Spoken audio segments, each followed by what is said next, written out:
దేవునికి స్తోత్రం. ప్రియమైన సహోదర సహోదరులకు శుభాభివందనములు. ఈ రుసుదేను వాగ్దానము కీర్తన 51:11. నీ సన్నిధిలో నుండి నన్ను త్రోసివేకము, నీ పరిశుద్ధాత్మ నేర్ద నుండి తీసివేకము. చూడండి, దావీదు మహారాజు తన జీవితంలో తను చేసినటువంటి దేవునికి విరోధమైన కార్యాన్ని బట్టి, పాపాన్ని బట్టి, అతిక్రమాన్ని బట్టి ఎంతో మరలా దేవుని సన్నిధిలోనికి వచ్చి విరిగి నలిగిన మనస్సుతో దేవునికి ప్రార్థిస్తున్నాడు. దేవాన్ని చేసిన పాపములు క్షమించండి, అపరాధాలు క్షమించండి, నీ సన్నిధిలో నుండి నన్ను తోసివేద్దయ్యా, నీ పరిశుద్ధాత్మనిద్దరిని తీసివేద్దని ఎంతో ప్రార్థిస్తున్నాడు.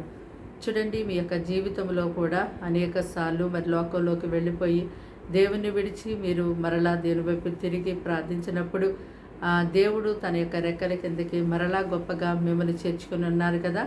అలాగే ఇంకా చాలామంది కూడా మరి దేవునికి విరోధమైన కార్యములను చేసి ఇక దేవుడు క్షమించరేమో, దేవుని దగ్గరికి నాకు అవకాశం లేదేమో, సరిచేయబడకుండానే మరెంతగానో మరణిస్తున్నారు. దేవునికి ఇంకా విరోధంగా జీవిస్తూ ఉన్నారు.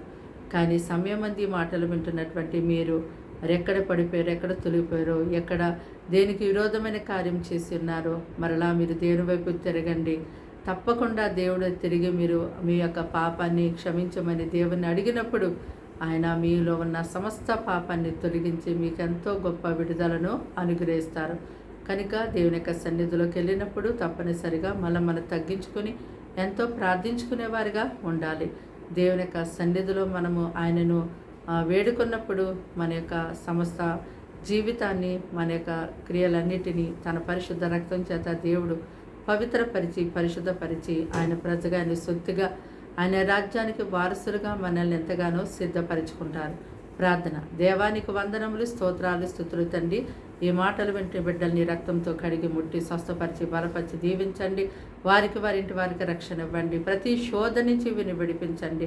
వారి భద్రమ సమాధానం ఇవ్వండి. ఆహారం లేని వారికి ఆహారం ఇవ్వండి. ఎవరు ఏ స్థితిలో ఉన్నారో చూచున్న దేవుడు కనుక నీ బలమైన హస్తము చాపి సహాయం చేయండి. ప్రతి ఒక్కరికి నీ రక్షణ కలిగి చేతండి. నీవే గొప్ప దేవుడు అని వారు తెలుసుకోవడానికి సహాయం చేతండి. ఇదిగో ప్రభా, మీరే మాకు తోడైండి నడిపించి సహాయం చేయమని సమస్తానికి అప్పగించుకుంటూ యేసు నామములో ప్రార్థన వినంతో సమర్పించండి వేడుకున్నాం తండ్రి. ఆమేన్.